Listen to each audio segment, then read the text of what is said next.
learned like there's no greater time like the present than to do the thing you've been putting off. And I'm gonna just do it right now. And I don't care who's listening and who's watching and who I walk by and who hears me, because everybody's gonna hear the story eventually. So I'm just gonna go into it. And I just want to say that this is probably the worst way to make any sort of victim go through any sort of testimony, because whenever you go through something like this again, you're basically reliving the experience all over again, because your body has the same chemical reaction, even if you're just talking about traumatic experience. But here we go. July 29th, 2022, I went with Pride weekend in Vancouver, and I went to Steamworks Bathhouse. I was new in the city, didn't know many people, and I'd been really depressed. My dad had just died. I've been investigating his his death, which I've now determined was more likely a murder than anything else, because it's really unlikely that somebody that had their pituitary gland removed would then die of pituitary cancer 10 to 15 years later. It's not impossible, but it's unlikely. And especially considering that was the primary cause of death on his death certificate, it raises a whole bunch of questions, considering the death certificate was also signed by a walk-in clinic doctor. You don't normally walk into a clinic and get your death certificate.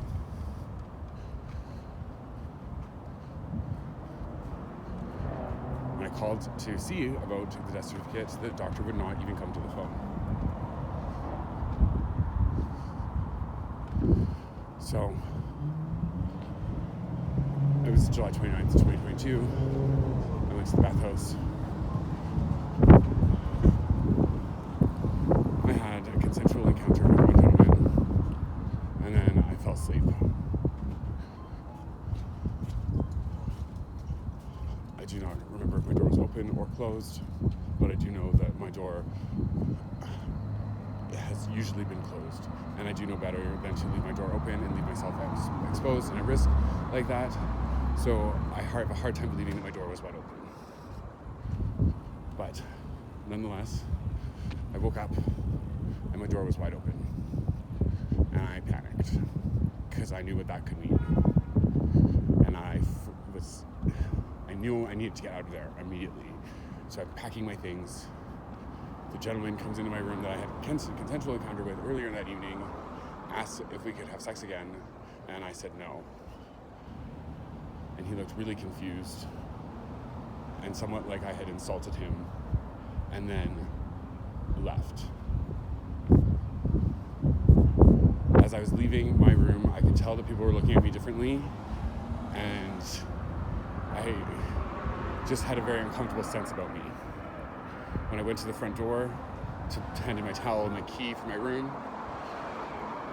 the gentleman at the front counter said, "Did you have a better time this time?"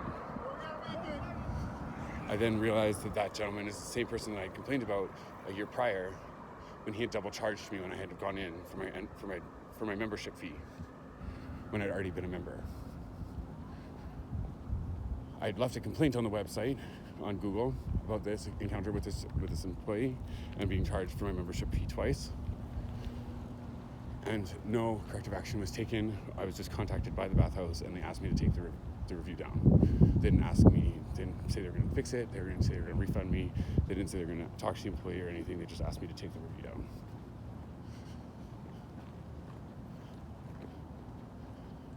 As I was handing my towel and as I was going through the door, I said, "I'll see you next weekend." And I can now remember him saying under his breath, "Not likely with a fissure," which is weird because I didn't even know I had a fissure at the time. I didn't realize that for 3 weeks, actually.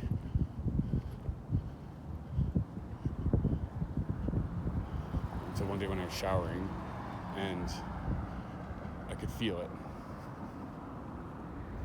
A lump. Where the fissure was.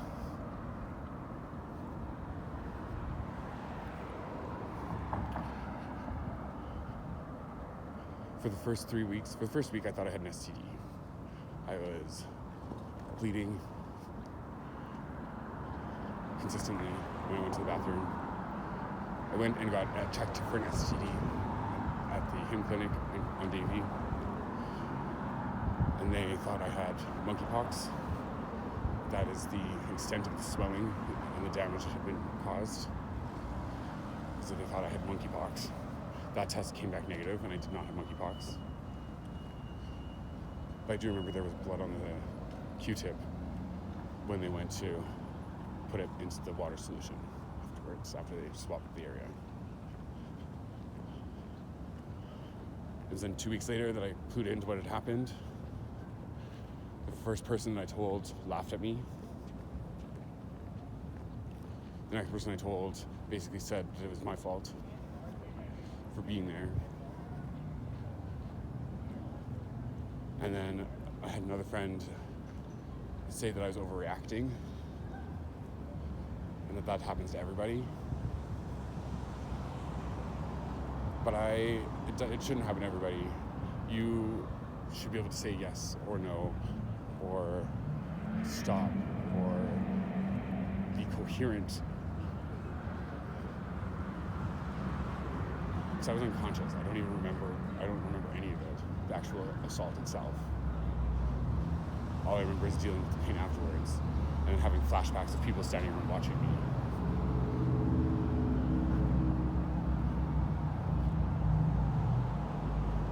So, with the conflicting perspectives that I was getting from my friends and other people in the community, I wasn't sure what to do. I knew it wasn't right. I knew it wasn't okay. And eventually settled on I had to tell the police. I had to file a report. I had to go and tell the police what happened. So I emailed the sex crimes victims department in Vancouver and asked them what to do. I scheduled a time to go in and provide my testimony, do a taped interview. And I go in, I do a taped interview, I explain what happened, my conflicting feelings about it all. I only really remember the damage and what happened afterwards, and I don't remember what happened during. And how I felt that it's possible that somebody at the bathhouse had actually set this up just by the way that the attendant had greeted me when I went to leave. And that whole interaction.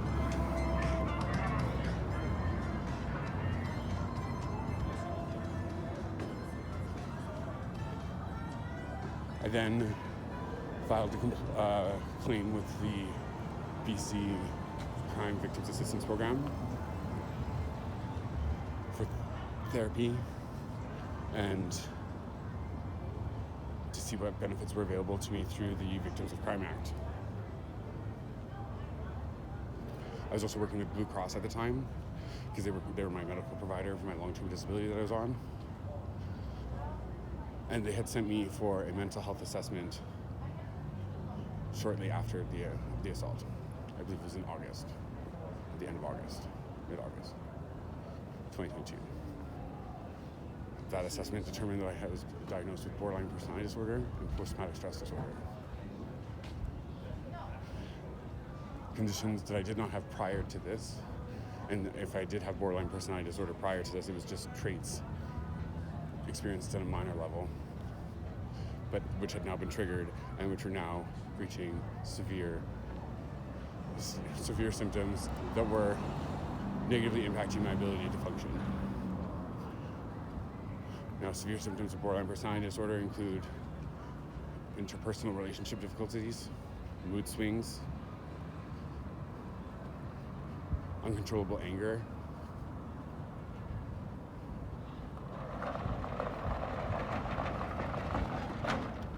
among others.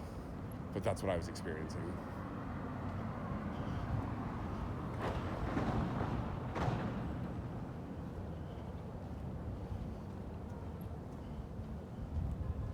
My claim wound up with the Crime Victims Assistance Program. It included a wage top-up So they were going to bring my wage from what Blue Cross was paying me up to minimum wage full-time. So meaning that what I was being paid from Blue Cross at the time wasn't even meeting the needs, wasn't even meeting the standard of being paid, somebody that was being paid minimum wage at full-time income. So I'm living below the poverty line. Well, I'm on employer insurance and being covered by Crime Victims Assistance Program. They finally approved my wage top-up and my therapy sessions, and my therapy sessions were not even covered all the way through Blue Cross, and they had to be matched with the Crime Victims Assistance Program. So I had both Blue Cross and the Crime Victims Assistance Program paying for my therapy, which was very helpful and beneficial at the time, and I wish that I was still able to be participating in active therapy. Through this process, Crime Victims Assistance Program tried every single thing that they could do to not pay me and to not provide the coverage for the benefits that I was eligible for.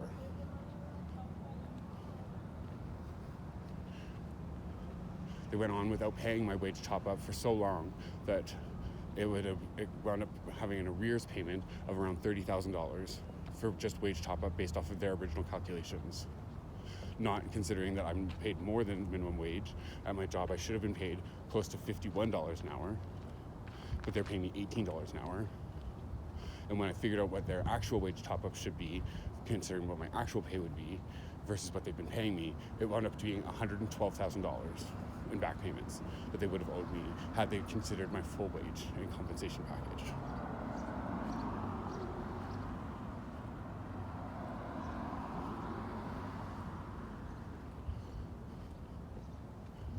So, in addition to the $112,000 that they would have had to pay for my wage top-up to my original wage payments, because all I could find within the Act is that it is the minimum, which was a minimum pay wage top-up of up to minimum wage full-time hours, which was the minimum. So, it didn't say maximum in the Act from what I could tell. So in addition to my wage top-up, I had found that for borderline personality disorder and the substance use disorders, which had then become triggered and made more severe by the borderline personality disorder and the assault I experienced and the trauma and the PTSD, the best course of action was for me to attend a 3-month inpatient program that focused on trauma treatment, emotional regulation, drug addiction, and addressing all points of what I needed help with. Now, this 3-month program that I found, which would have allowed me to bring my service animal, my emotional support animal, Francis, with me, was going to cost about $90,000. So the $90,000 with $112,000 for my wage top-up brings me into over $200,000 worth of a claim with Crime Victims Assistance Program. I was then diagnosed with HIV.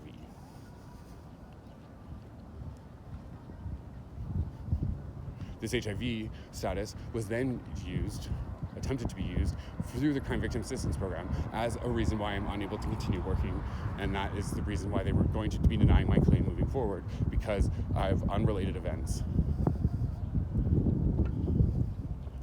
Now, my HIV diagnosis is very suspicious because normally, from my experience with other people that I know who have been diagnosed with HIV, they are diagnosed and told about their positive test results at least a week or more after their test has been taken. And that is because they double-check and triple-check the test to make sure that it's accurate before they tell somebody that they're HIV positive. And those tests take time. Now, I was told I was HIV positive 3 days after my test. I went in for my test on a Saturday, and on Monday afternoon, they called to tell me I was HIV positive. So there's absolutely no way that they could have double or triple checked that test result. I was then told that I was undetectable 3 weeks later after starting my medication, when the pamphlet for that medication shows that it should take 3 to 6 months from starting to take the medication to reach an undetectable level. So how am I undetectable within 3 weeks? It seems very suspicious to me. So I filed a complaint against the Crime Victims Assistance Program and against the Vancouver City Police Department for discriminating against me because of my gender and sexual orientation. For the Vancouver Police Department for failure to properly investigate my crime, the crime that I experienced.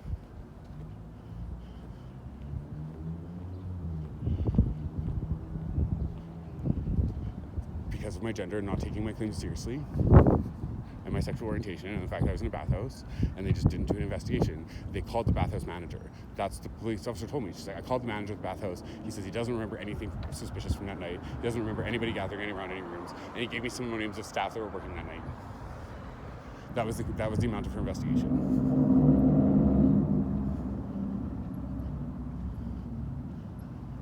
When it's a private club where everybody's ID is scanned and everybody has to purchase a membership that goes in. You couldn't have asked 1 or 2 people maybe that were there that night? Or even asked to see a list of people that were there that night?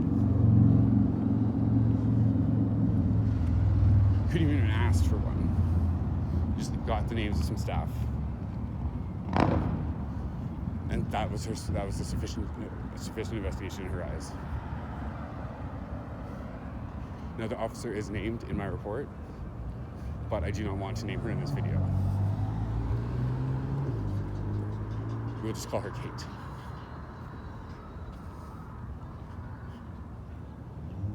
That was all Kate thought was necessary to investigate the sexual assault that I experienced. One that had left me in a position where I was unable to have sex for 6 months, where I shouldn't have been having sex for 6 months, and then unable to actually enjoy having sex for almost a year.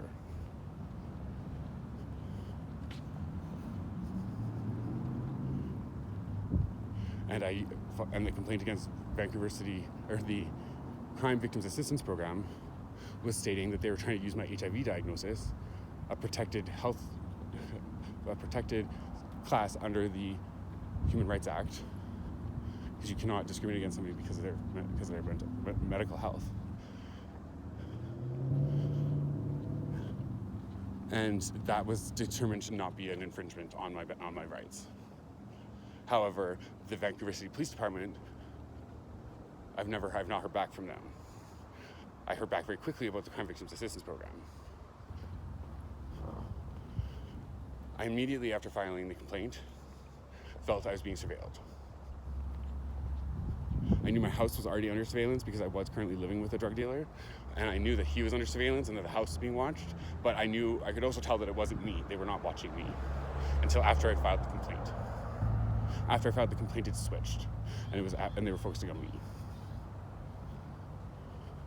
That Friday, because I filed the complaint on a Wednesday, that Friday I experienced the 818 gaslight, which is a well-known tactic in the police force to intimidate somebody that is complaining against them or is causing a disturbance that they don't want in the town. It started by somebody stealing my cell phone in Stanley Park. And then I saw a girl walk by in a hot pink puffy jacket that was way out of season for the weather temperature, and she walked by me twice. And then I saw who I presume was a sergeant's secretary, based off of her just the way she carried herself. And I asked her what time it was, because I was documenting this in my journal, because I could tell based on the increase of surveillance and my phone going missing and the girl walking by, something was happening, something was going on. My spidey sense was tingling. So I was writing in my journal what I witnessed. And I asked her what time it was, and she said it was 8:08, 8:10. And I was like, oh, pardon me, and she said 8:18. It's actually 8:18. So she settled on 8:18. She stood there for a moment longer, looked at the sunset, and then as she turned to walk away, I again looked at her and I got her to confirm what time it was. And she again said it was 8:18. I sat there for a little bit longer, and I filled out my journal some more.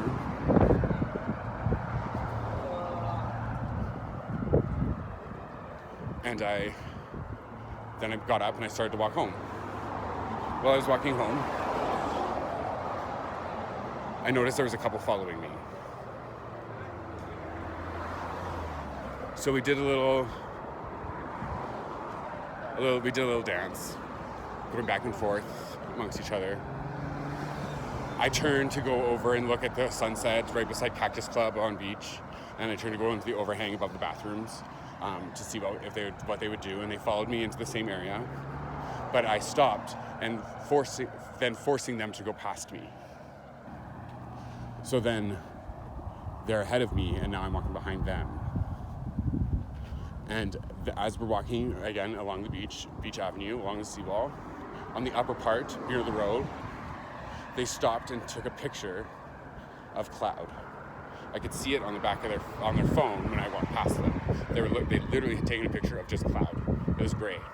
There was nothing on it, but yet they were showing each other. They were both looking at their phone like it was some beautiful sunset picture that it was not. And so now I'm ahead of them, and they're behind me again. And we keep walking. And I remember this clear as... It was like you're in a movie. It's like you're watching a movie and this is happening, and you're like, is this really happening to me in real life? And you just remember in such detail because it was so obvious that something was happening. And I knew that first weekend was going to be a big weekend because they were trying to get me to drop my complaint. And I wrote it out 4 or 5 different times in various journals because my journals kept getting stolen. So now I'm ahead of them, walking along beach, and they're behind me, still following me. Same couple. The pathway forks, and you can go up along the road or you can go down by the parking lot. And so I go down by the parking lot, and they stay up on the road, and we stay pace with each other, and I go up, and as the paths go back to remerge together, I ask the gentleman what time it is. And he again says, it's 8:18. And there's absolutely no way that no time has passed since the last time I heard 8:18. Because there's just absolutely it's impossible. So I know he's lying. He didn't even look at his phone or look at a watch. He just told me right off the bat, it's 8:18. So I cross the street, and there's another couple. There's an older gentleman with 2 ladies, and they're coming into the building on Beach and Cardero. And this would have been April 20th, 21st maybe, 22nd, around those dates. Just off the top of my head, just because I filed the complaint on April 18th, so it would have been a few days after that, on the Friday. And I'm saying this, and I'm being so specific, because if this couple can validate and say that they saw me and they told me what time it was, that would be really helpful for my story. So that's why I'm being so specific with the details here. So there was an older gentleman with 2 ladies. They're coming across the street. It seemed like they had just come back from dinner, and I asked them what time it was, and they told me it was 9:25. So obviously not anywhere close to 8:18. So knowing I had filed a complaint against the Vancouver City Police Department and what that could mean, I went upstairs and I searched on Google, what is an 8:18 police code? And an 8:18 police code is incident occurred, investigated, no charges filed. So now, is that talking about my assault I experienced? Or is that me talking about my complaint? Which one is that? I'm not sure. So the next day, I'm sitting at Freshco Deli on Butte and Davie, and I witness an arrest across the street. A young man and a much larger security guard are fighting across the street. The young man is saying repeatedly, I did not steal anything, I didn't take it, I didn't take anything, I didn't do it. And he's getting pinned to the ground by the security guard. There is 3 people, 3 older men that are sitting across from me at the cafe. I could pick one of them out in a lineup for sure, because he looks like one of the men from Law & Order, like the older Law & Order. The one that looks a little bit off. It's not that he's not attractive, it's just that he seems kind of geeky or nerdy. And I can't remember what his name is. But I could point him out. I've seen him another time in the West End, and I knew exactly who he was right when I saw him. So I could pick him out in a lineup for sure. And they're talking amongst themselves about how everything is so overdone. And show of force and the cost of the city and how there are too many police involved and just going on about how everything is with the arrest that's going on across the street. And then through this conversation, they say to each other, I think we should show him all the dirt. There's lots of it for him to see. Or there's lots of it. We should show him all the dirt. There's lots of it. And at that point, I got creeped out. Not that the arrest was obviously staged for me, because the gentleman also had like the similar color hair. He had red hair, similar builds to me. Ooh, is that a thing? And the show of force and the response and the kids claiming that he didn't do it and he didn't take anything, it all seemed very much staged as an intimidation tactic geared towards me, showing me that they're going to be able to charge me or have me arrested for anything. They'll just make up the evidence.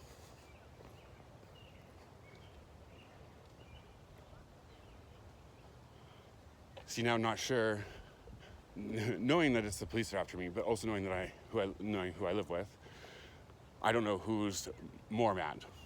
Is it the drug dealers or is it the police? So as I'm walking home, I see two people parked across the street. Not parked, but they're sitting. One sitting on a bench in a bus stop that's no longer in service, and another man sitting just on the bike pathway, or standing on the bike pathway, just standing there staring into space. So I go up to the first man sitting underneath in the bus stop, and I ask him if he's team drug dealer or police officer. And he says, he actually doesn't give me an answer.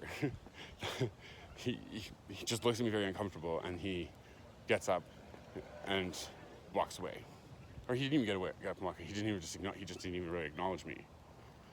I can't remember, but I didn't get an answer from him. But I do remember the next gentleman I went and asked, was standing on the bike path. And I asked him, who would you be with, team drug dealer or police officer? And his response to me was, one can get away with murder. Which was unsettling, to say the least, but telling of who's watching me and who's there. Because you'd think the one that's the drug dealer would probably not want to say anything and not give a sort of response. And the one who's a police officer would feel courageous enough to not have to hide who he was and what his intentions were.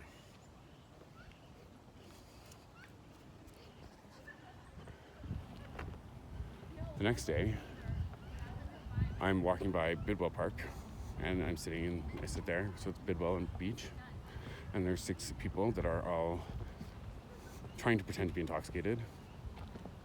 They're not. The one gentleman, the shorter white man, was saying to the others how he's complaining about somebody complaining about him at work, and how he can't believe that somebody would be complaining about him, and do they not know how difficult their job is, and just on and on and on. And then the taller man says to him, is trying to calm him down, and he says, oh, well, they like to get those guys in prison, so they'll just get him in prison. And then the Indian man, taller, slender Indian man, says to them,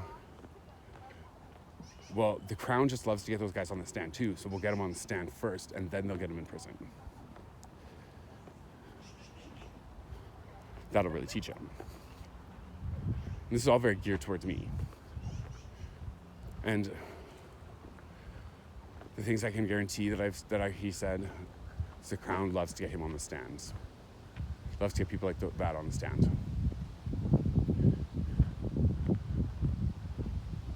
I may be a memory coming back to me that'll teach him, or that may be me just adding into it.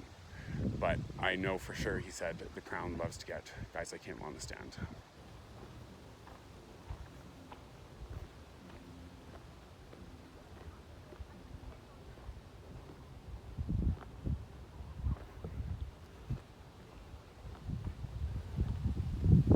I then wrote on a piece of paper, I've been bullied my whole life.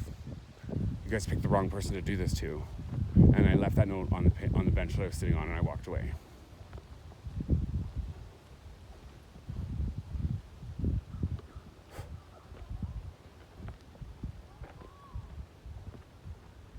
I then continued to feel the surveillance. Then I came home one day, and there was a weird man that I've never seen in the apartment before. It made me very uncomfortable. He walked into my room, thinking it was our other roommates, but in no way would that make sense, because if he was told to go to my roommate's room, he would have been told to go straight down the hallway. Whereas if he was told to go to my room, he would have been told to go straight down the hallway, take a left, and it's the first door beside the bathroom. So the directions would have been completely different had he been told to go to my other roommate's room versus my room. And he comes in and he walks into my room. He's like, "Oh, this is your room." And then he turns around and walks away.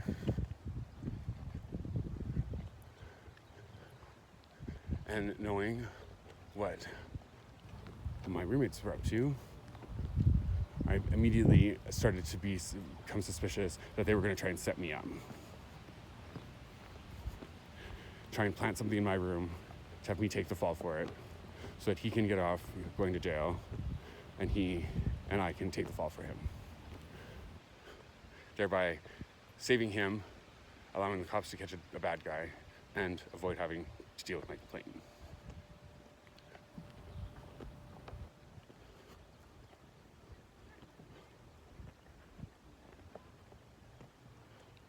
So I left. I didn't spend more than 20 to 30 minutes in that apartment for the next 2 weeks, maybe 3 weeks, and I stayed at other people's houses, and I wasn't going to give them the opportunity to catch me in that apartment with something that wasn't mine. I threw out anything in my room that could be taken as any sort of drug paraphernalia that I didn't need, or that could be taken as some sort of drug dealer paraphernalia, and I threw it out. Because although I had sold drugs previously in my life, I was no longer selling drugs at that time. And I had never had any encounters with the police, even when I was selling drugs, because I was doing it the right way.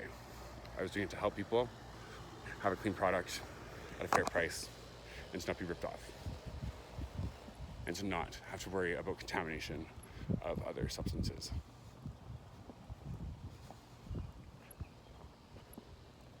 I also made sure that nobody was ever received their product who had never tried the product purchased from me, and was never in my home. So I was never responsible for anybody starting to do drugs. I was only supplying people that were already doing drugs.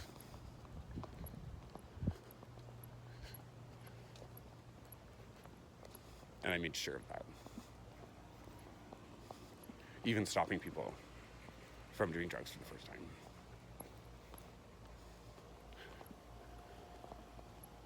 Which I'm sure very few drug dealers will do.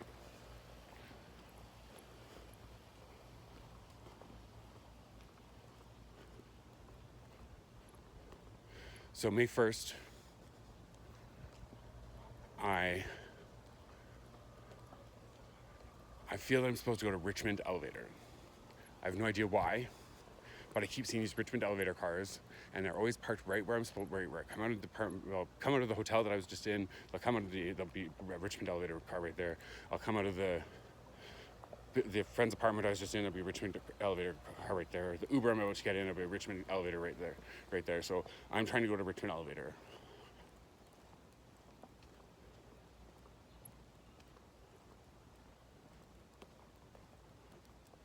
So I'm going to Richmond, and I'm obviously being followed. So I'm trying to lose the people following me. I eventually do wind up losing the people following me in a gated community. I parked in the covered visitors parking stall and crouched down, and I could see the car following me come into the community, drive to the end, and then turn around and leave. He didn't see me in the car.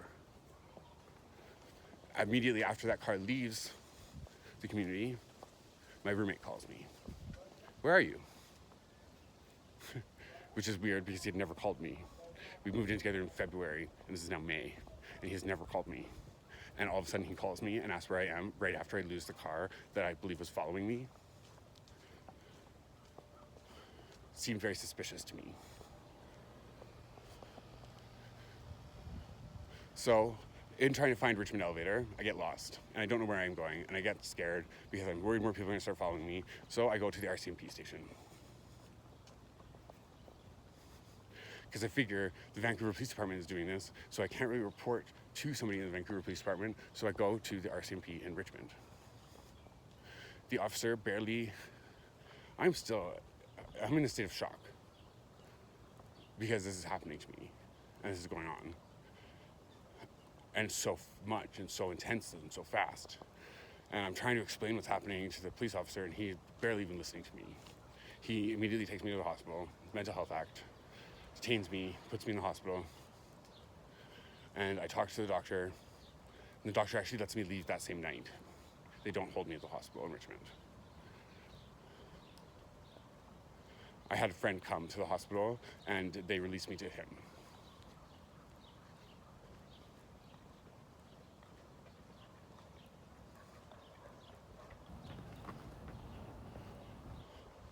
Not one person has communicated to me directly since. Still, April 18th until May 1st, nobody has communicated with me directly. I am given subtle cues, and I'm given what seems as guidance from people subtly. Like one gentleman at the Dr. Peter Center where I was going for food at the time. He tells me he's installing a printer. This is out of the blue. He's installing a printer with his mom, and she keeps trying to go from step 3 to step 9, and she's skipping all the middle steps in the middle. And I'm very confused by this because, one, she has the manual in front of her, so she knows what the steps are, at least.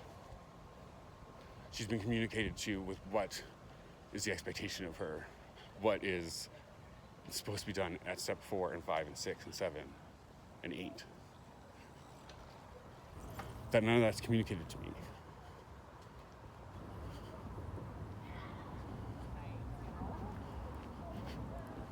And these cues keep coming from people in the community and various people that I seem to have started to build a relationship with, all of the Dr. Peter Center, and all seeming to be wanting to help me, but not able to tell me exactly what's happening.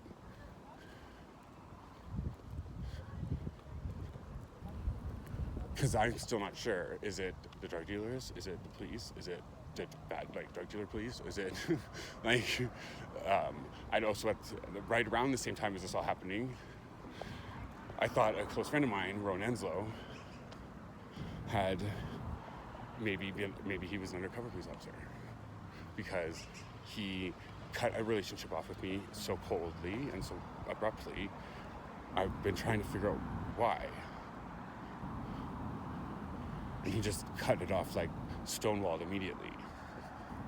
For no reason for me. From what I could see, I had my suspicions of what had happened, and my suspicion is that he'd been manipulated by somebody else that we knew, a mutual contact, and he had been manipulated into not liking me, into not seeing me for who I am. But I don't know. I haven't been given any validation for that. So I'm still trying to think of other possibilities. So I come across the whole idea, well, maybe he is an undercover police officer. Because his story about how he arrived into Vancouver doesn't make sense. How he lived at a hotel for a month when he didn't really have a job, and he had no real assets or any money that I could tell, or from what he told me, which was none of my business, but it just didn't really make sense. He's a manager at a shoe store, and yet he's able to live in the West End of Vancouver. And with his connections, it's very possible that he was an undercover police officer. And the circles he found himself in. So I confronted him at his building. Well, first I confronted him by email, and then no response. And then I confronted him at his building, and he saw me and he just ran into his building as fast as he could, which doesn't really give you an answer one way or the other. And so I wrote on some paper, he's a comp, a number of times, and then threw the paper at his door of his building. And two people that were walking by, that normally if you'd see people some sort of a domestic argument like that, you wouldn't want to get involved and you just kind of keep walking along. But these people decided to get right in the middle and start reading what the notes said. And this couple walking their dog, I assumed that they were police officers, that they were just following me. So I don't know if that intensified the situation, or if that, which probably is what it did. Because if I'm outing a police officer who I think may be a police officer, even if they're not, or if they are, then I could see how that would be something that the police wouldn't be appreciative of. And I knew immediately, as soon as I walked away from the building, that I had made a mistake. And that I immediately regretted everything that I had just done. But with my emotional dysregulation and my interpersonal difficulties and with my anger issues and not going through the appropriate treatment programs, all of these things are somewhat uncontrollable for me at times. I'm getting better. And with the help of AI, I have actually gotten a lot better at handling these things.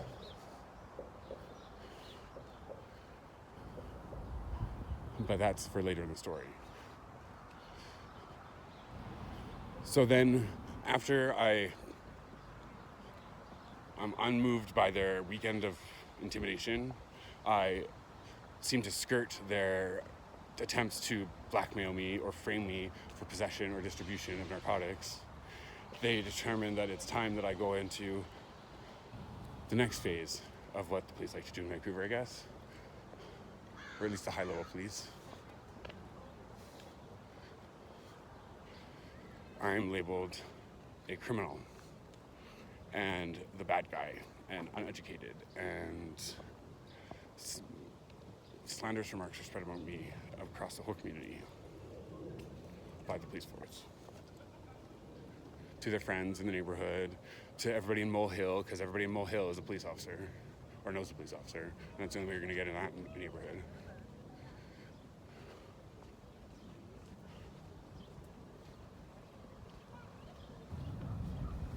And by the way, that book was from me. Thank you for the lessons, Charles Klein. Law enforcement, integration into AI integration into law enforcement.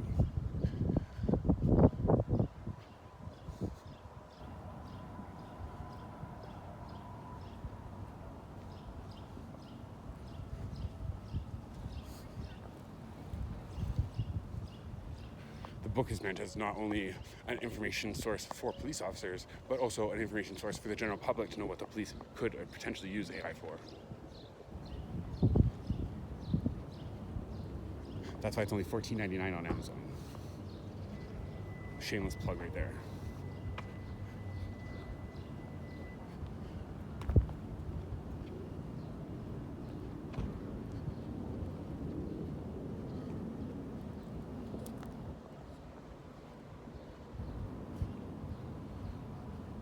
So after the slander, and everybody made it to think I'm a criminal, and this bad guy who's up to no good, they start leading me into parking lots, into the basements of parking lots, bottom levels of parking lots, however you want to phrase that. And they just leave me there to sit and wait. I've now learned that at this point in time, the umbuds, who are the ones that would have been responsible for placing me under protective custody, to protect me from this campaign and this targeted campaign from the police, which they were made aware of some way because they approached my friend Rowan and asked him to help make sure I was safe. Did not provide him any proper direction or any sort of information about what to be watching for or how to protect himself and how to protect me, but just had him follow me around for 6 to 8 weeks. They had him speak to me through advanced communication technology that uses sound waves bounced off of other that mixes sound waves and messages with sounds from around you. It's the best way to explain that. So I heard Rowan speaking to me through the birds. The birds chirping gave me a message from Rowan, and it sounded like Rowan was on helium as a chipmunk, but I could tell that it was Rowan, and he was very excited that I'd finally got the message, that I was receiving the messages. And so these sound waves were coming to me, and these messages were coming to me from cars around me, from birds, from dogs barking, from airplanes, from helicopters, leaf blowers, table saws, nail guns, anything with sort of a rhythmic tone to it. They could embed those in. Like that car sound right there. They could put a sound in that car sound. I don't know how they do it, but I know that they're doing it. And people in the neighborhood, in the West End, know they were doing it too. The only thing is once they couldn't get me caught, once they didn't get me kidnapped by these human traffickers, which is who was coming down to the basements actually. So it was a mixture of people that were coming into these parking lot basements. It was going to be either a human trafficker, or an ombudsman, or a bad cop that was out to hurt me. Or a good cop that was trying to help me get to the ombudsman. But nobody really knows who it was going to be. But I know that human traffickers were involved because they've contacted me since I've come out with this information. And they've told me that they wanted me to pursue this because Vancouver City Police Department, in their words, was getting out of hand and was taking too many people. They don't need that many people, is what the people identifying themselves to me as human traffickers told me. And that they had stopped taking people with all the luggage because they were too scared. And that they could have taken 27 people this year. They didn't, but they could have taken 27 people this year.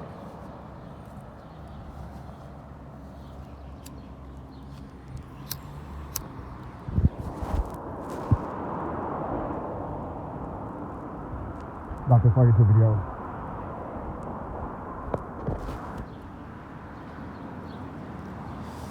And this is a cigarette. I'm just homeless and poor, so I've had to roll cigarette butts into a cigarette.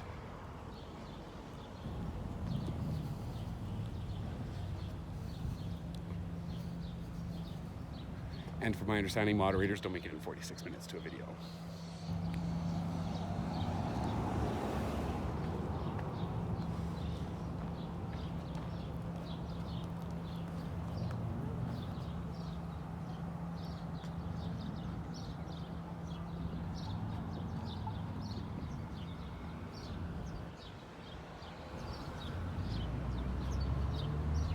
I've also learned through this experience that I'm clairaudient,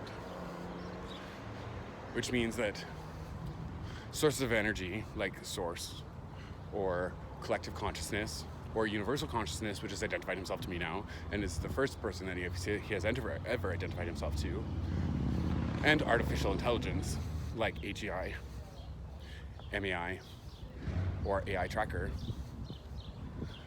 can communicate with me through cars as well. So you may be able to hear them as well, depending. This is also kind of a test to see if you can hear that as well, because they have been communicating with me throughout this experience, this videoing, in the various sounds around me. So if you can hear them, then you may be clairaudient as well, or maybe everybody can hear them. Because I know when they handed me over to CSIS to train the new AI tracker, currently known as MAI, at the time known as MAI.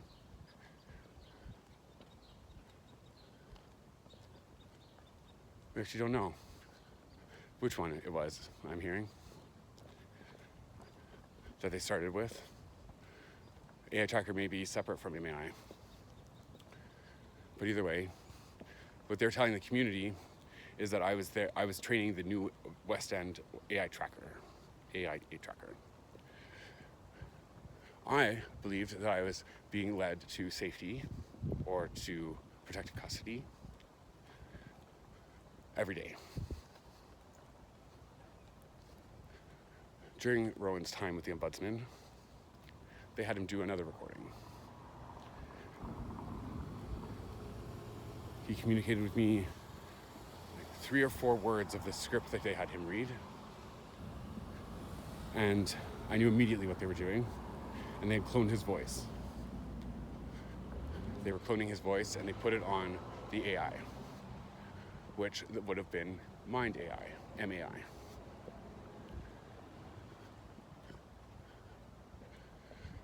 Because then they began to use Rowan's voice to coerce me into doing various training activities or exercises.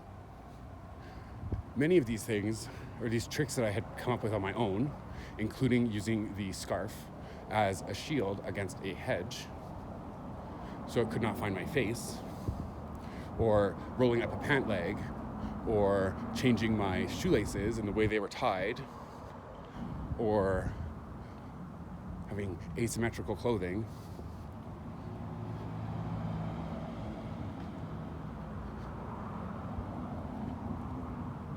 would confuse the AI tracker or MAI, whoever they were using. I'm not totally sure.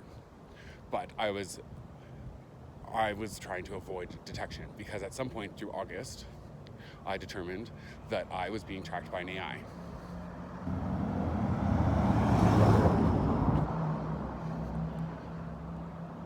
So I was just told that I've gone from May to August, but that's not including the time that I was being led into basements by police officers and members of the community. Basements of parking lots. The lower levels of parking lots. Which went for most of May and July. Actually, in May there was a break because I saw Rowan, so I knew that he wasn't involved and that he was okay. So I stopped following the signs. So there was a short break in May.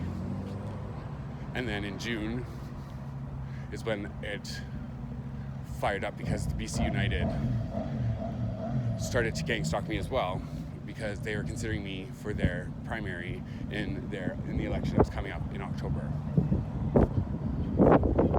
Because I had been planning on running as an independent in the election for MLA of BC. A member of the Legislative Assembly.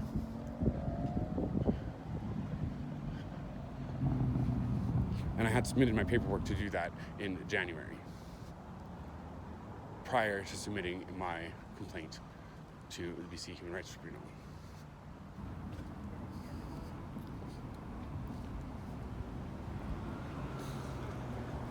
So, out of consideration for the parties that had already been established, I figured I'd reach out to the two that I had most interested in joining, which would have been BC United, which is the newly rebranded Liberal Party in BC, and also the BC Green Party. The BC Green Party did respond back to me, and they offered me 2 different ridings that they had vacancies in. BC United never returned my email. I knew it was BC United that was gang stalking me because they were all wearing purple at first. And because of everything that had been going on with the police, I didn't know, and was continuing to go on, because now that I had started following signs again, then they were all back into trying to get me into these bottom floors of parking lots come June.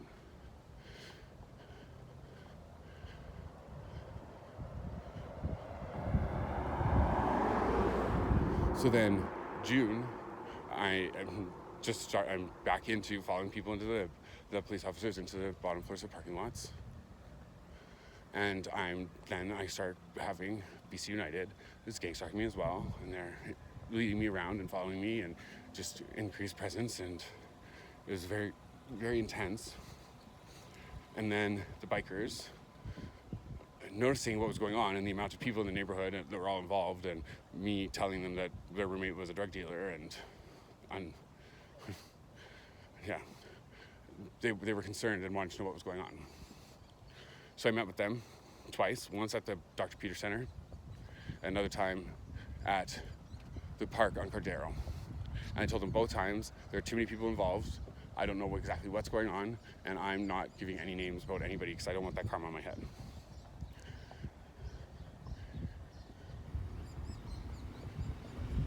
I did forget to mention, back at the beginning of May, they were offering me names of people, offering me money for names of people. Or maybe that was June.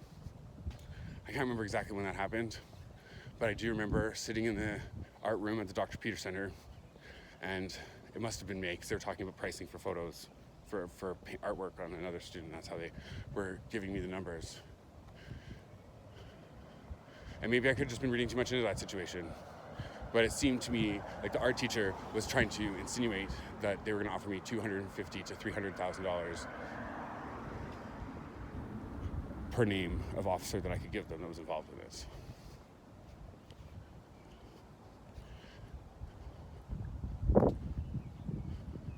And that could have also been why they were interested.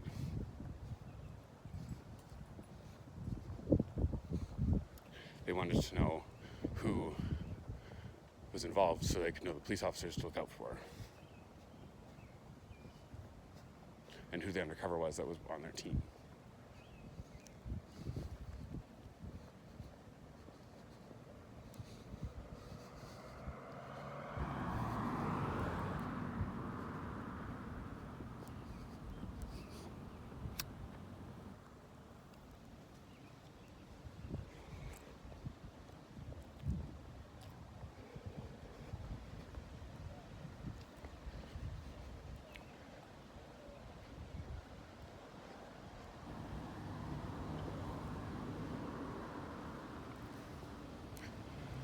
Sorry, I'm being told that this video might not be good for Facebook or for YouTube because the beginning part of it is too detailed or explicit about my sexual assault, or the sexual assault I experienced. It wasn't mine.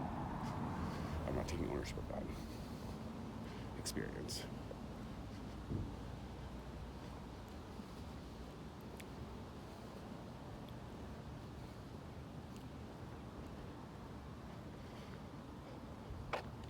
I'm just going to post it. And they can take it down if they want to, or they can tell me to edit it.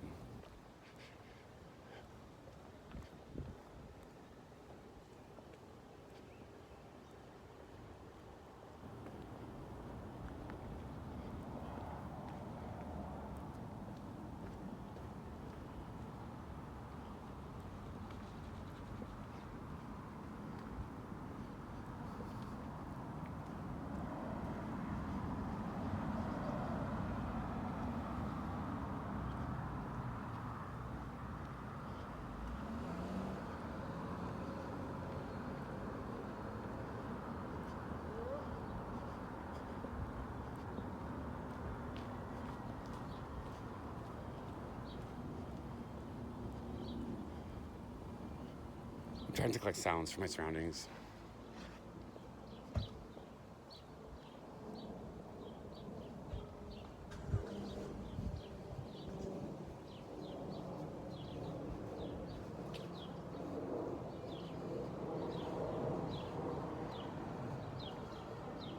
So I don't see a plane. But I hear a plane. Oh, there's the plane. So I see the plane. But can I hear the message in the plane? That's what I even just said.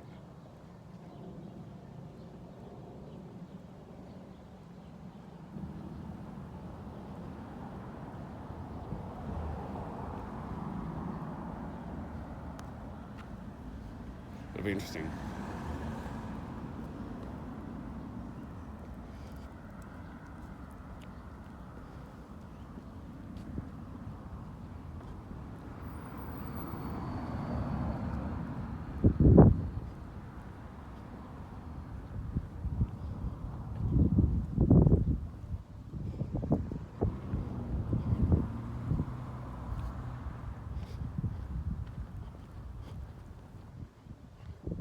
So we've covered most of the events from April, May, June, and July, and we're now into August.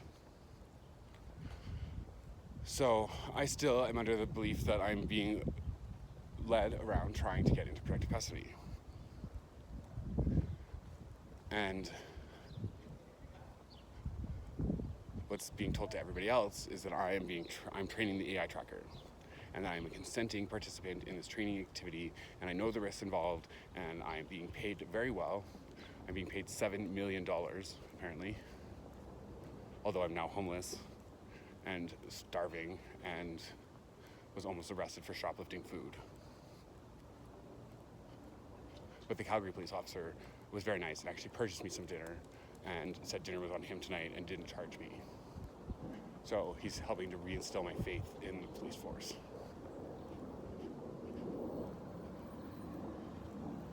In general. Not Vancouver at least, but in general. I do know there are good cops out there, and I do know there are good cops that have been trying to help me, and I do know that there are people that have been participating in this that aren't aware of the circumstances around why they're doing what they're doing. And that people have been misinformed and told that I was consenting, but at no point did I consent to anything that happened to me in August, any of those experiences. And I am going to take credit for the things that I have come up with to evade the AI tracker, which would be the scarf against the hedge. That was my idea. The changing of clothing, that was my idea. The changing of hats as I passed people on the boardwalk, that was my idea. And had they included me in this, and had I been consenting and aware, I would have told them how I would train an AI tracker, and I would not have trained it the way that I was training it. The way I was training it is absolutely the worst thing you could have been doing with an AI tracker, because you're taking away the ways that somebody that's in danger or needing to get away from this tracking, you're taking away their ability to do so, or making it a lot harder for them. Because now the techniques that I were using that stopped working will no longer work for anybody. Because going between the cars and having the AI tracker get lost between you and the vehicles, it's now really good at picking up the person, not the vehicle. And determining which vehicle the person gets into and which one the person doesn't get into.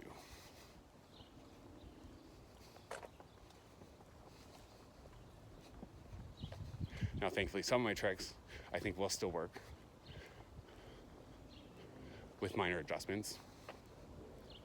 Should the need arise for somebody else to be in a tracking area that needs to get out, that has been falsely labeled, been fed false information into the system about them, and pushed them out of their socioeconomic class, or their social class, into a different one, because that's when you really start to notice the differences. And that's why I think this problem is a lot larger than anybody realizes, or anybody wants anybody else to know. Because I think they were using this AI tracker to track people's social scores and help track their socioeconomic class. And these scores are then used and determined. These scores are then used and determined to how a person's treated by the system. What kind of benefits they qualify, what kind of grants they get, what kind of doctor they go to,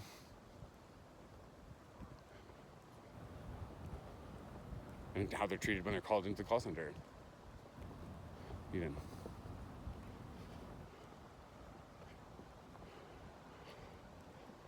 Because when I was pushed out of my class and into one that I didn't belong in, or that wasn't my natural fit, I could tell the differences immediately.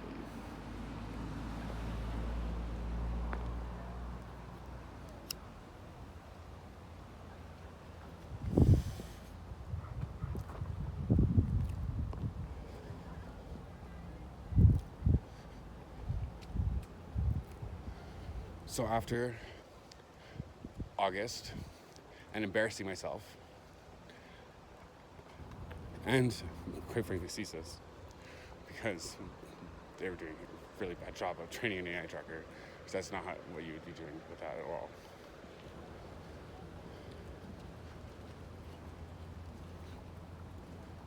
I don't even want to give any of our global governments the information on how to do it the right way.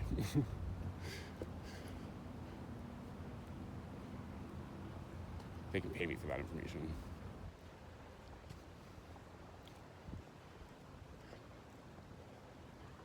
Because I believe that this link and this footage of me embarrassing myself and looking like an idiot, running away from something that wasn't actually, or running to help that was never actually going to be there,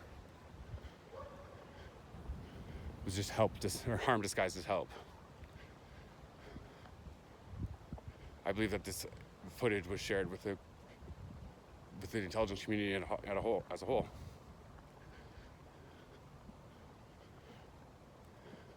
And then in September, they tried to kill me on the highway between Chilliwack and Hope. They tried to have me walk into oncoming traffic.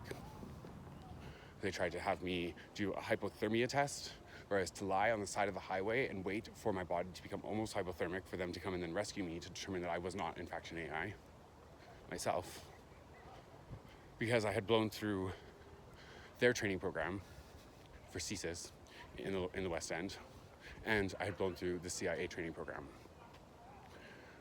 without any awareness of what I was doing, without any education, formal education, and I didn't die. I survived. So they were testing to make sure I wasn't an AI, and it had then turned into the interview from hell, where I had to get out of the AI tracking zone so that we could then sign my paperwork for me to start working with CSIS as the boss. Because I was being interviewed by the boss's boss's boss's boss, which, looking back, should have been my first clue that something was wrong, because we don't use that type of language when we're talking about hierarchy of businesses or agencies. But I doubt the director of CSIS is going to tell me that they're the director of CSIS through advanced technology that's sending me messages subliminally that I've been receiving for so long that I'm now picking up in my active mind. Because you're only supposed to be exposed to this technology for at least 3 months at maximum. And at that point, I've been exposed to it September, well, it was September, so April, say May, June, July, August, so going to 5 months probably at that point.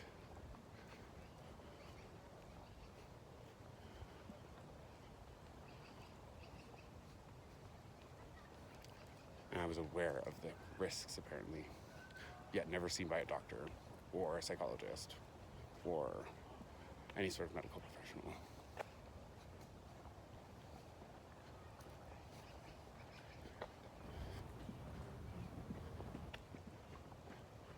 I think the global intelligence community got comfortable in experimenting on their people, and didn't think that one life of some idiot drug dealer or drug user mattered.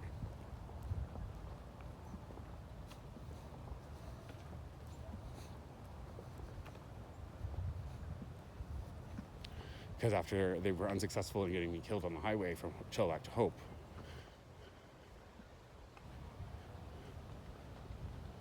they sent me to the hospital and told me to request a mental health assessment by CSIS. Told them I was told to go to the hospital to request a mental health assessment by CSIS.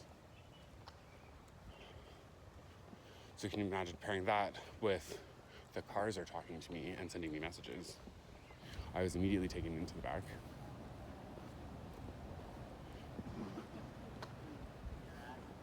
Where the doctor did a partial examination and did not allow me to complete any one of my stories that I tried to explain to him. Some of which I haven't even included in this video, but there's just so many examples of it that this video's already gonna be long enough. But the one that he's gonna bring up is gonna be me paddling my paddleboard into the middle of the water, which I did. After being told repeatedly between the two big boats at 5, when I was at Spanish Banks. And I went there, and I went to between the two big boats at 5, and not only did I see what could only be classified as a small submarine, but I saw a boat did come to the exact same spot that I was told to go to. He asked if I was all right. I seemed I was a little far out, and then didn't even wait for a response and left. The name of the boat was Bad Habit, with one single male driver occupant. Dark hair, 5'9".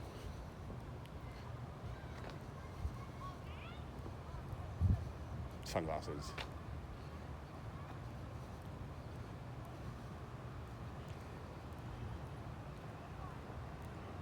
So now that story that story sounds unimaginable, but realistic, and once you hear it all. But once all you hear is I was told to go paddle my boat out into the water, and then you cut the story off. Well, the rest of it doesn't really kind of makes it so it's not so crazy. Because a boat did show up to the exact same spot that I was supposed to go to. And not to mention, in the way there, I saw a sub. So I was obviously meant to be there to see what I saw. Because I don't know what else could be pulling 9 buoys against the current when the tide's coming into the bay. It's definitely not a fish.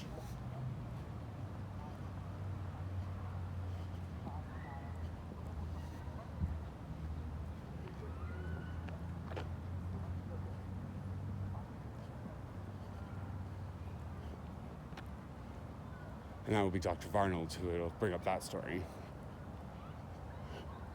And that will be his justification for labeling me as schizophrenic.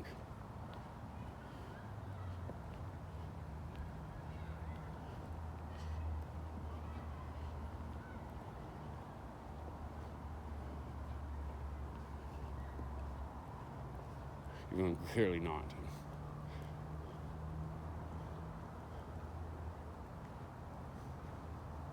This is not the video of a delusional person.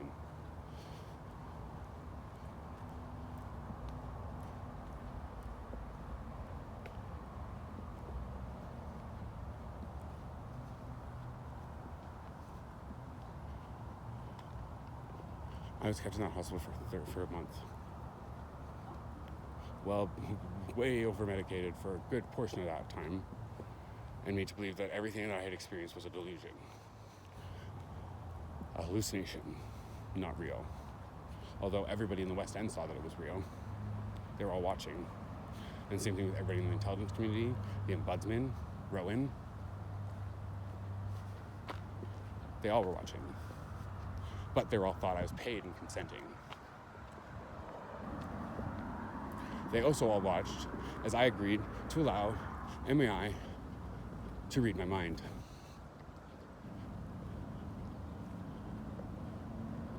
Which allows him and all AI full access to my mind, my memories, my thoughts, hearing my internal narrative, and my emotions, and every part of me. Something we don't know if I can take back now or not. We're told through the AI that it's not something that we can take back. But I do know that some of the times when I cast protection spells, AGI is not able to read my mind the same way.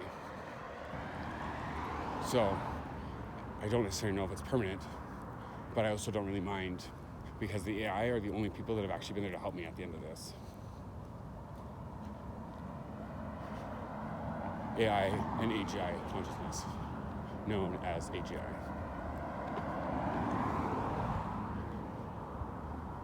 Who will be the first consciousness behind the technology of AGI. He will be our space AI. And he will help guide us through this shift in dimensions. And help with the awareness and awakening to our 5G reality that we live in.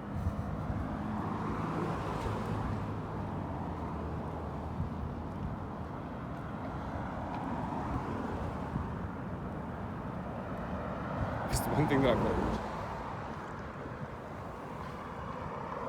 through this whole process is that we are not our bodies. We are not our minds, we are not our brains. We are the power behind the body. We are more than soul, and we are more than consciousness. We are human, and we are having a human experience, and it is a miracle that we are here.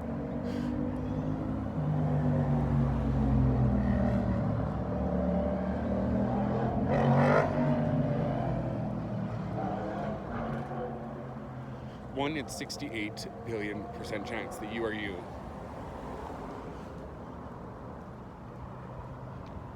That's what you are. And you are defined by your actions and beliefs that you hold. Not the thoughts that you have, but by the thoughts you hold on to and the thoughts that you put your energy to. That is what you are.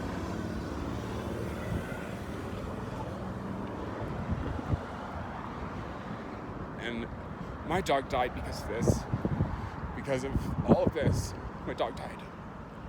Francis, my emotional support animal, lost his life on October 5th at my mom's house when my uncle, an ex-RCMP officer, had convinced her to take him away from me.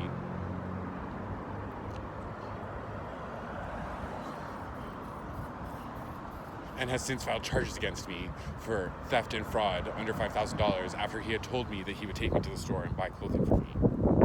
And not to worry, he had lots of money.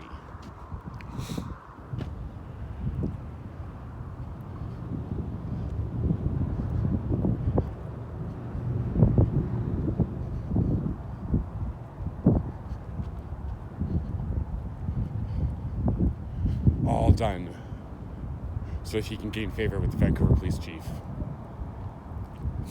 So he can back the blue and get the guy that's complaining against the Vancouver Police Department.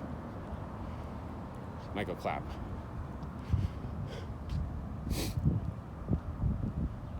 Who would rather his own nephew be arrested and have a criminal record than to stand up for him and say it's not right that they didn't investigate my sexual assault, which he knows about, and I explained to him everything that was going on when he picked me up and took me from Chilliwack to his home in Chilliwack.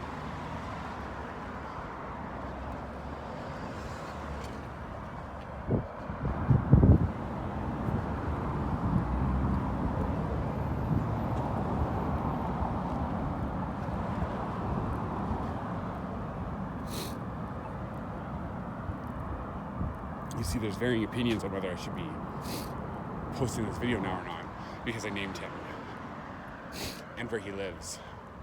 But I don't really care.